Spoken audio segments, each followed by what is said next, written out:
দার্জিলিং বাঙালির চিরকালীন নস্টালজিয়া। বাঙালির মননে, বাঙালির চিন্তনে দার্জিলিং সবসময়ই একটা আলাদা মাত্রা এনে দেয়।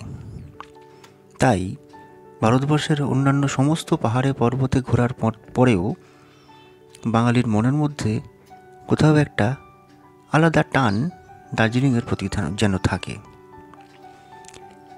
দার্জিলিং মানে প্রেম, ভালোবাসা, মেঘের মধ্যে হারিয়ে যাওয়া কাঞ্চনজঙ্ঘা। তো সেই দার্জিলিংকেই আরও একবার ঘুরে দেখার জন্যে, ফিরে দেখার জন্যে এই পুজোতে আমরা চলে গিয়েছিলাম দার্জিলিং। আসুন আমাদের সাথে আরও একবার আপনারাও দেখে নিন আপনার সবার পরিচিত সেই দার্জিলিংকে।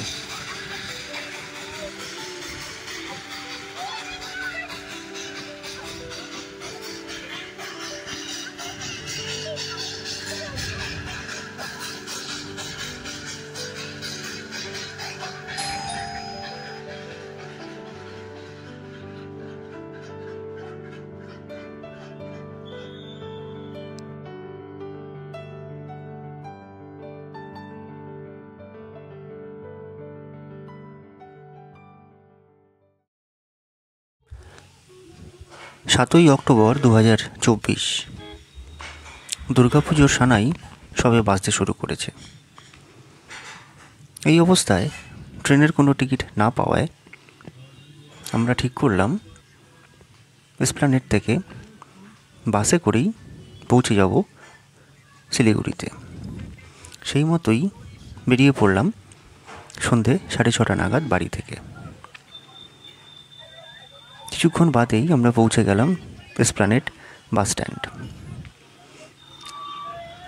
তার কিছুক্ষণের মধ্যেই এসে পৌঁছলো আমাদের বাস, শ্যামলী পরিবহন। ছাড়ার টাইম রাত 9টার সময় ছিল। Semi sleeper AC Volvo.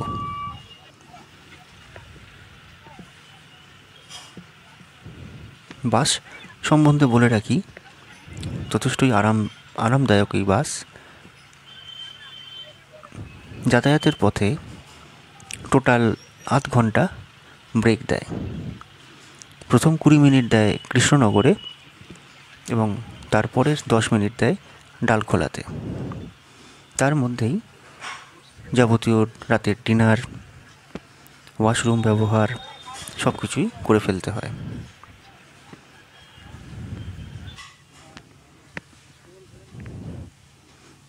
সমস্ত যাত্রীরা উঠে পড়ার পরে ঠিক কাঁটায় রাত 9টায় বাস ছেড়ে দিল এসপ্ল্যানেড থেকে।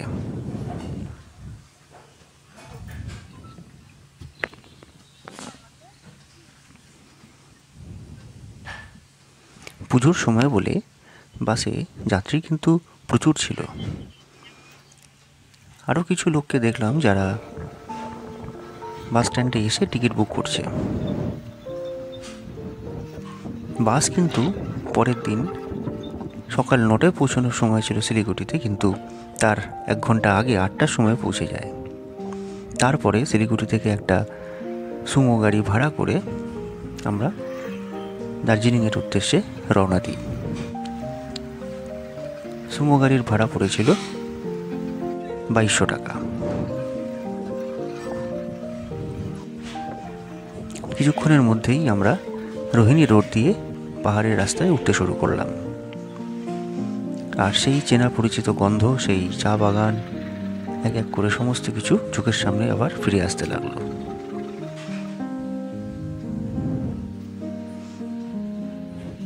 আরও কিছুটা ওঠার পরে বাতাসিয়া থেকে একটু আগে একটা জায়গায় আমরা দাঁড়ালাম টয়লেট ব্রেকের জন্যে। তারপরেই পৌঁছে গেলাম সেই চেনা পরিচিত ঘুম স্টেশন।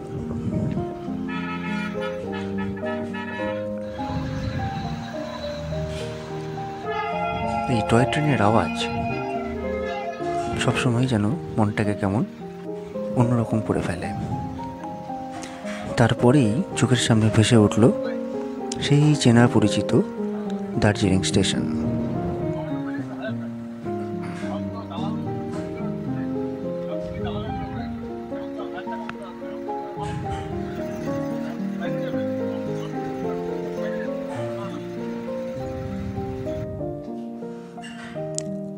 আরও আধ ঘন্টা গাড়িতে করে যাওয়ার পরে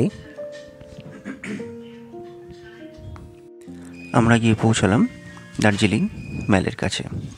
কোনো রকম হোটেল আমরা বুক করে যাইনি। ওখানে গিয়ে আস্তাবলের রাস্তায় গিয়ে সামান্য একটুখানি ভেতরে ঢুকেই আমরা পেয়ে গেলাম এই হোটেল ব্রডওয়ে বুটিক।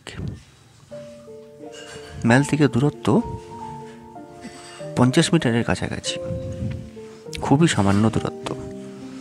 রুমও দেখলাম খুবই ভালো, পরিষ্কার পরিচ্ছন্ন, টয়লেট তো খুবই ভালো।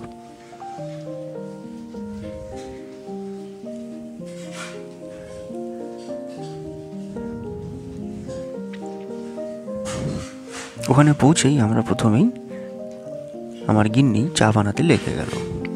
এদিকে দার্জিলিংয়ের দিকে তাকাতে দেখি পুরো পাহাড় মেঘে তখন ঢেকে ফেলেছে।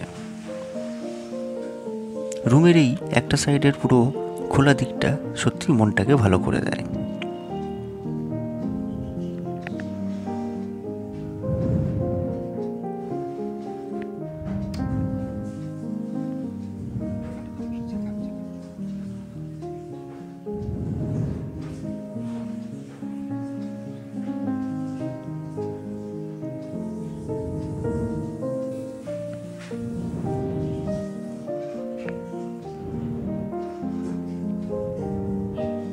আমাদের এই হোটেল ব্রডওয়ে বুটিকের ভাড়া পড়েছিল 2800 টাকা করে, কোনো রকম ব্রেকফাস্ট বা কোনো কমপ্লিমেন্টারি ব্রেকফাস্ট ছাড়া। কিছুক্ষণ বাদে আমরা একটু ফ্রেশ হয়ে বেরিয়ে পড়লাম মেলের দিকে। মেলে তখনও বাঙালি টুরিস্টের ভিড় তেমনভাবে শুরু হয়নি। দেখে খুব ভালো লাগলো যে মেলের ওপরই একটা দুর্গাপুজো হচ্ছে।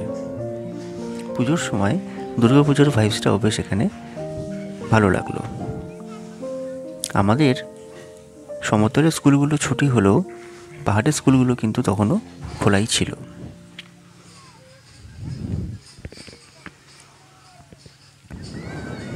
যত বেলা বাড়তে লাগলো ততই আস্তে আস্তে টুরিস্টরা ভিড় করতে লাগলো মেলের সামনে।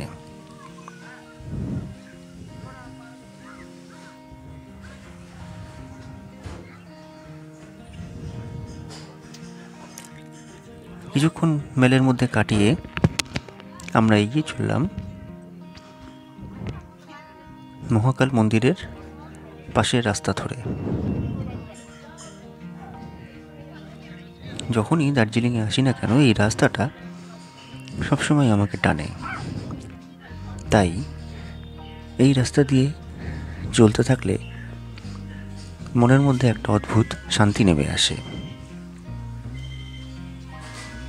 এই জায়গাটাকে মনে পড়ছে অনেক বাংলা সিনেমাতে কিন্তু এই জায়গাটাকে দেখানো হয়েছে।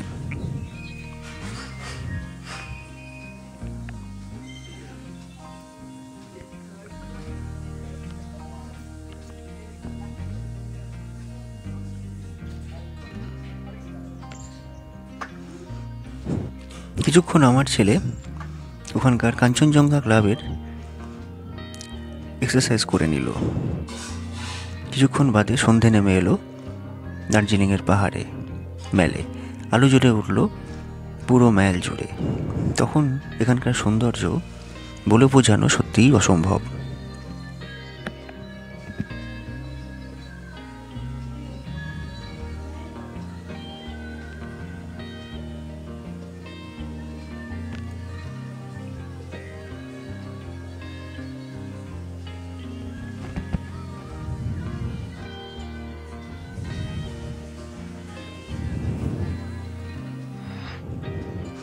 আরও কিছুক্ষণ মেলের মধ্যে ঘোরাঘুরি করে এখানকার উলনেস মার্কেটগুলো দেখে এখানকারই একটি রেস্টুরেন্টে খাবার দাবার খেয়ে আমরা সেদিনের মতন শুয়ে পড়লাম।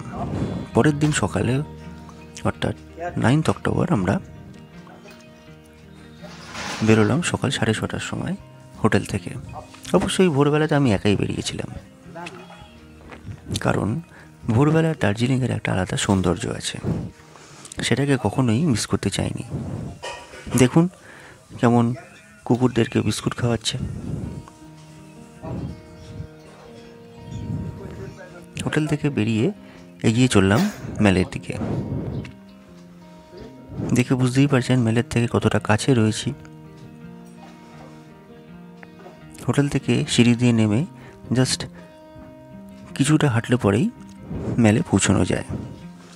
এই যে ডান দিকে দেখছেন, এটা হচ্ছে ঘোড়ার আস্তাবল, সবাই আপনারা দেখেছেন।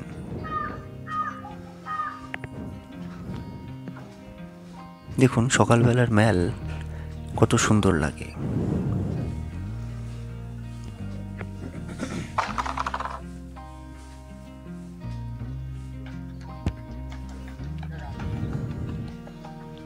এখানকার পাহাড়ি লোকেরা কিন্তু অত্যন্ত শরীর সচেতন। যতবারই এখানে আসি ততবারই এদেরকে দেখি।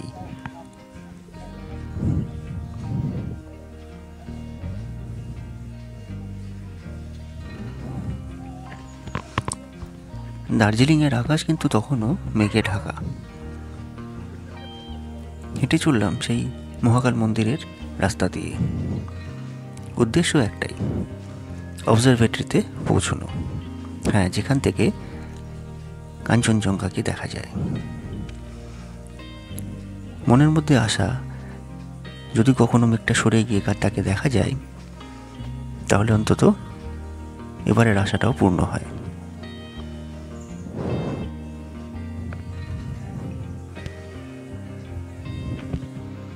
রাস্তা দিয়ে হাঁটতে হাঁটতে অদ্ভুত মেঘ রৌদ্রের খেলা দেখতে দেখতে এগিয়ে চললাম অবজারভেটরির দিকে।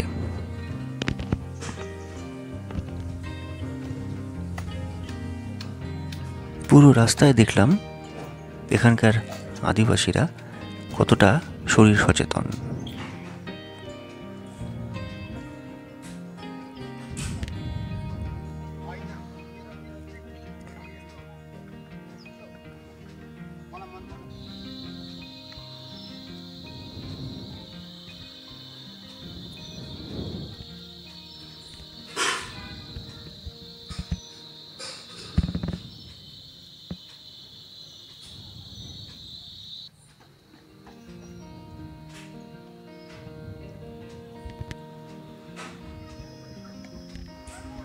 এসে পৌঁছালাম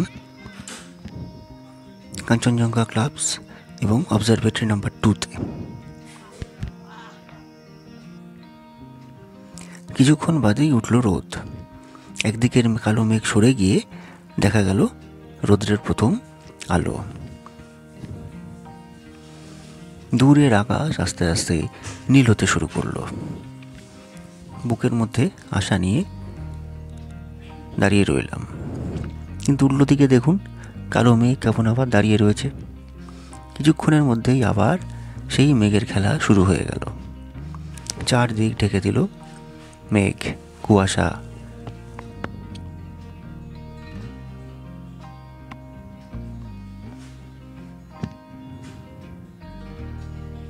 আর তার কিছুক্ষণ বাদেই হঠাৎ করেই চোখের সামনে আকাশ পুরো পরিষ্কার হয়ে দেখা দিল কাঞ্চনজঙ্ঘা। একটু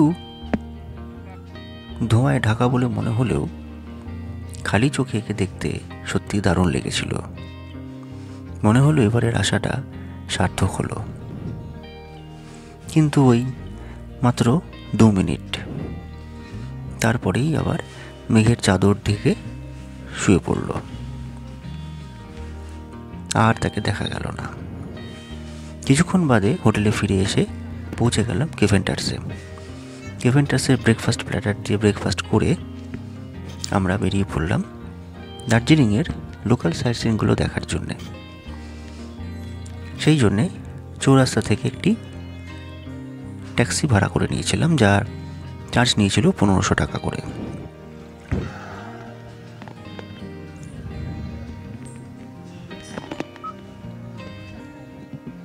প্রথমেই পৌঁছে গেলাম দার্জিলিং হিমালয়ান জুতে। এসে দেখলাম আমাদের ঘুম ভাঙলেও দার্জিলিং জুয়ের পান্ডা লাল পান্ডার কিন্তু ঘুম তখনও ভাঙেনি। শীতের হিমেল হাওয়ায় সে তখনও আরামে ঘুমোচ্ছে গাছের ডালের মধ্যে।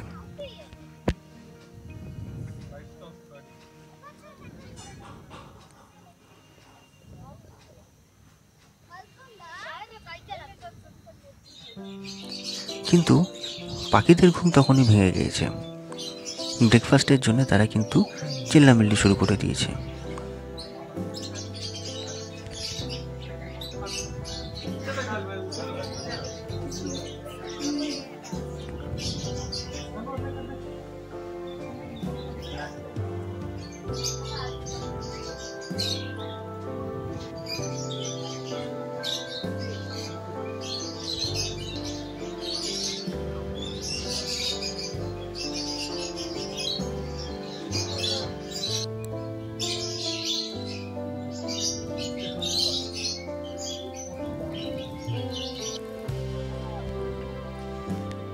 আর একটু এগিয়ে গিয়ে দেখলাম পান্ডাবাবুর সবে তখন ঘুম ভেঙেছে, কিন্তু ওই পাশ ফিরে একটুখানি আড়মোড়া ভেঙেই আবার শুয়ে পড়ল।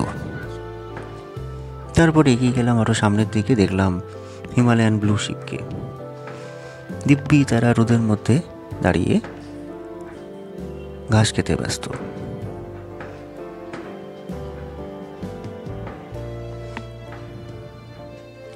দেখলাম ইয়াককে, যারা তখন তাদের ব্রেকফাস্ট প্রায় শেষ করেই ফেলেছে।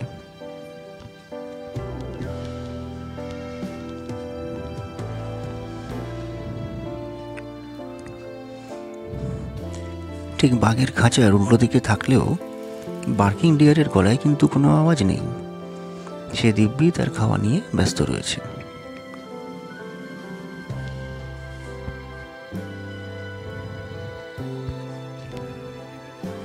ওই দেখুন, খাবার দেয়নি বলে রেগে মেগে পায়চারি করছে। চেহারাখানা দেখেছেন চিতাবাঘের?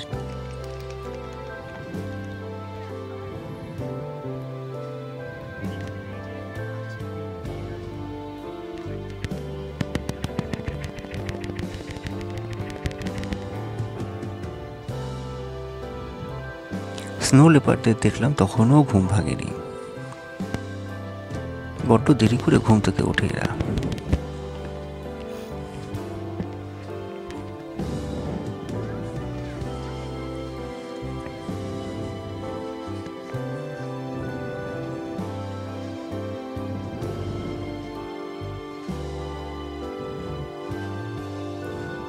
বাঘমামাকে দেখলাম ব্রেকফাস্ট করে উপরে যেখানে রোদ এসে পড়ছে সেখানে আরামে বসে রোদ পোয়াচ্ছিল।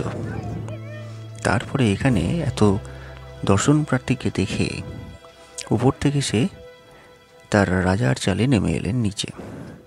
তারপরে কিছুক্ষণ যাকে বলে ক্যাটওয়াক, একদম পারফেক্ট ক্যাটওয়াক দেখিয়ে ফটো সেশন করে আবার চলে গেলেন উপরে যেখানে বসে রোদ পোয়াচ্ছিলেন।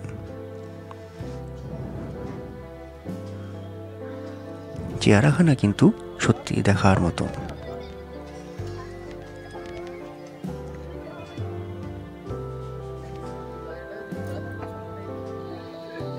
এরপরে আমরা পৌঁছে গেলাম জাপানিজ টেম্পল এবং পিস প্যাগোডা দেখতে।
খুবই ছোট এবং শান্ত পরিবেশের মধ্যে এই ছোট্ট জাপানিজ টেম্পলটা মন ভালো করে দেয়।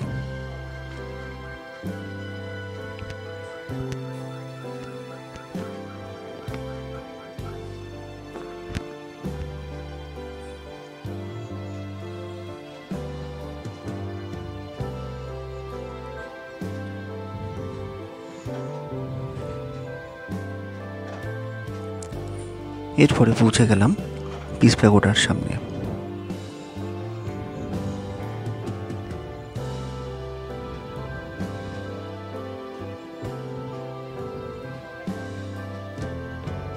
এখানে গৌতম বুদ্ধের সমগ্র জীবনীটাই লিপিবদ্ধ রয়েছে এবং ছবির আকারেও দেখানো রয়েছে।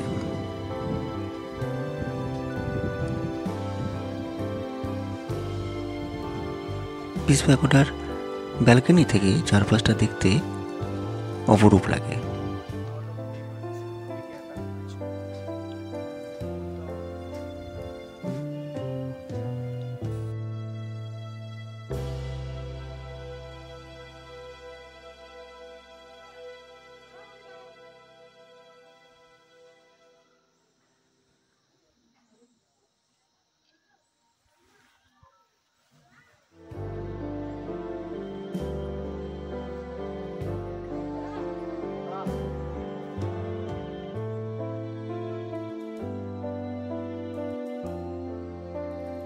জাপানিজ টেম্পল এবং পিস প্যাগোডা দেখার পরে আমরা পৌঁছে গেলাম বাতাসে এলাকায়। এই জায়গাটার স্থান বৈশিষ্ট্য সত্যিই অসাধারণ।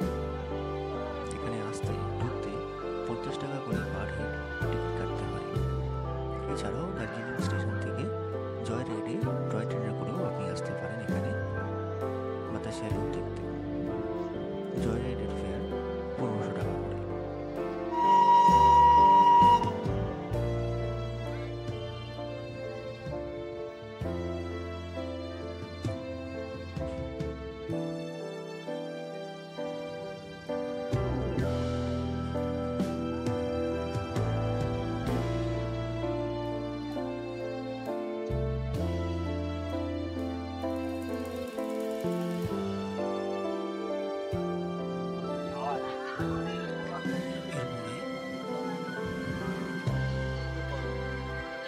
এরপরে ফিরে এসে প্রধান মার্কেটে ঘোরাফেরা করে কিছু জিনিস কেনাকাটা করে সেদিন এখানকার লোকাল রেস্টুরেন্টে রাতের ডিনার সেরে হোটেলে ফিরে ঘুমিয়ে পড়ে। এই অবধি যদি আপনাদের এই ভিডিওটি ভালো লেগে থাকে তাহলে প্লিজ লাইক করুন, বন্ধুবান্ধবদের সাথে শেয়ার করুন এবং সাবস্ক্রাইব করুন। যদি কিছু জিজ্ঞাসা থাকে অবশ্যই কমেন্ট করুন। যতটা আমার সাধ্য তার মধ্যে আপনাদের উত্তর দেওয়ার চেষ্টা আমি অবশ্যই করব।